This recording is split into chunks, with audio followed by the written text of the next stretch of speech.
Here we go. And you're coming to the green flag. Boogie, boogie, boogie. Let's go racing in the desert.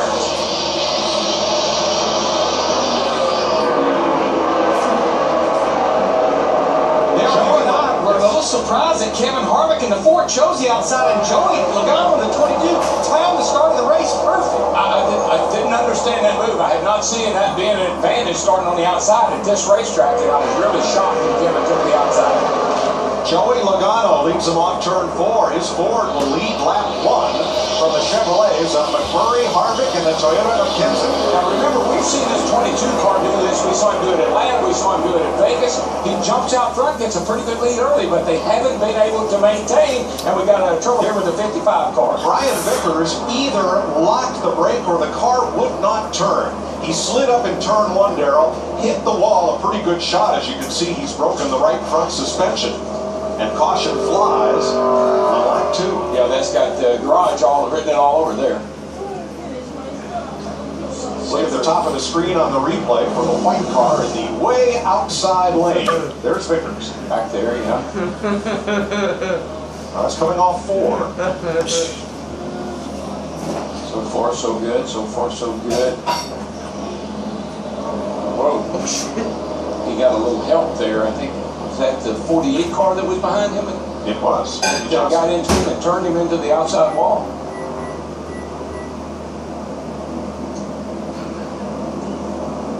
Not sure what perpetuated that whole situation there. A heartbreaker for Vickers, just 1 week back from open heart surgery in the offseason. Made his series debut last week, finished top 10. In racing, we call that killed. That's killed. Yeah, I think they'll end up having to go to the garage area. You see a lot of damage on Jimmy Johnson's number 48 car here as well. I kind of wonder if the Brian Vickers in the 55 didn't get out of the gas or caused Jimmy Johnson to get into the back of him like that. I'm just not sure. Didn't see enough replays to know for sure exactly what happened. They're going to bring Jimmy Johnson's 48 car to pit road to look at that damage. And the big implication of this, Darrell, this is one of the last tracks where you want to start in the back and try to fight your way to the front. Yeah, and they haven't been terribly happy with their car. They haven't been really fast with that car. Some 48 car Jimmy Johnson, that's a big setback for him, but not near as big as it is for Brian Vickers in the 55. He's gone to the garage. There's Vickers' car being pushed to the center of pit road at start-finish line. That's where the only garage entrance is. Now, vision out the back of these cars limited to what you have with your rear view mirror. That's why he's got a helper directing him. Now he'll grab a gear and try to get it to turn left into the garage. There they go. Yeah, it'd be interesting to see, get some explanation here. Just prior to that, bit of contact between Brad Keselowski and Carl Edwards. Watch the 2 and the 19 to the right of your frame.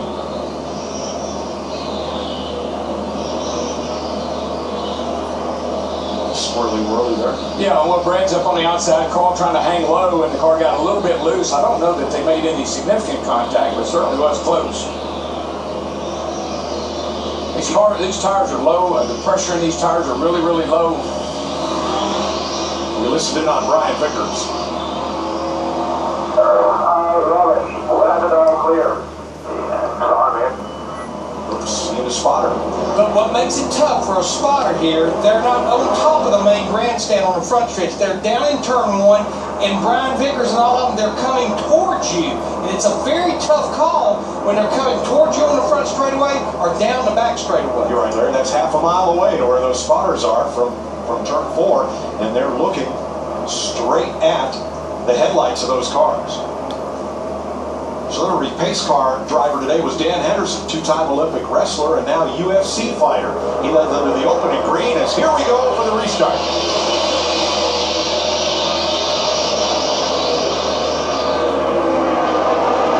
Joey Logano, he won the battle at the start of the race by starting on the inside, but he chose the outside there with his 22 car. Yeah, these guys, they figure this stuff out long before we do. They kind of know which lane they want to start in, so it's not like they just all at the last second say, I'm going to take the inside or outside. They know. Kevin Harvick working under Casey Kane.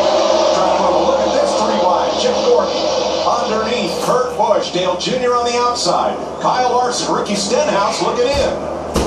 It's just hard to stay off of each other on this racetrack. As we said, it's a very narrow racetrack here. You see the 42 of Kyle Larson drive down on that, cut the dog leg back there and slide right up in front of Jeff Gordon. It's perfectly legal and be done all day. But one thing I've been seeing since that restart, Kurt Busch in that 41 car, he stacked them up at the beginning and he just keeps sliding further back. Surprising too, Larry, because it's a great car in practice yesterday. I thought that car would be up there challenging for the lead, not falling back through the field. Busch settles in 10th. Single file back to Martin Truex in 15th, where he battles David Reagan in the 18. Tony Stewart. Paul Menard.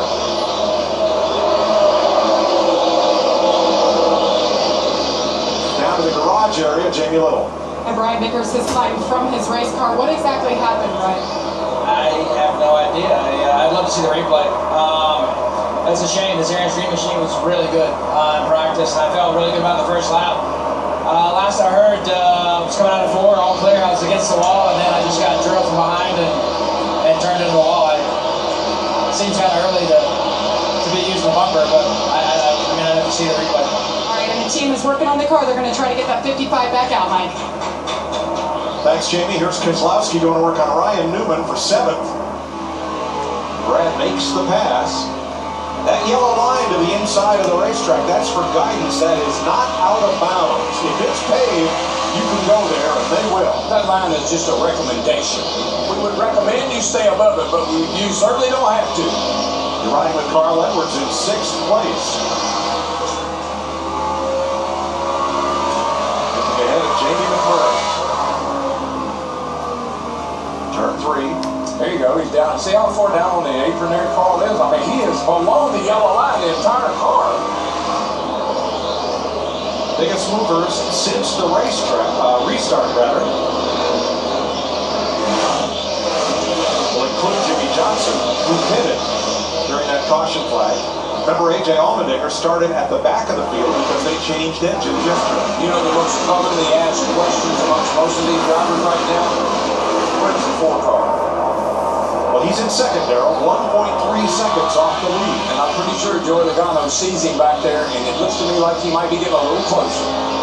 Yeah, I've watched the score monitor there over the last 2 or 3 laps, and now that they've kind of cleared the rest of the drivers, they are pretty much mirroring each other's lap times. Here's the battle for 8th between Kurt Busch in that 41 and Ryan Newman in the 31. I think Kurt Busch just didn't get going on the restart. Now he's starting to work his way back toward the front. Well, Larry, if you look at the tires, the left side tires particularly, I'm going to say they're probably down to 10, 12 pounds air pressure. It takes a couple of laps for those things to start hooking up. You can get in big trouble while they're coming up. Kevin Harvick and company talked about this restart.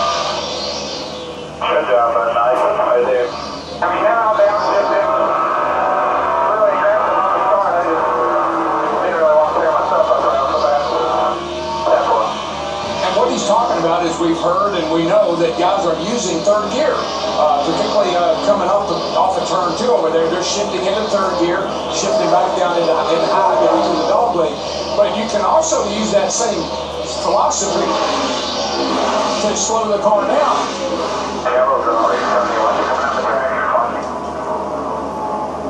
The Dream Factory, number 33, Alex Kennedy, started tail end of the field after qualifying into this race, got up there in 4. I couldn't tell if he had a tire down or what.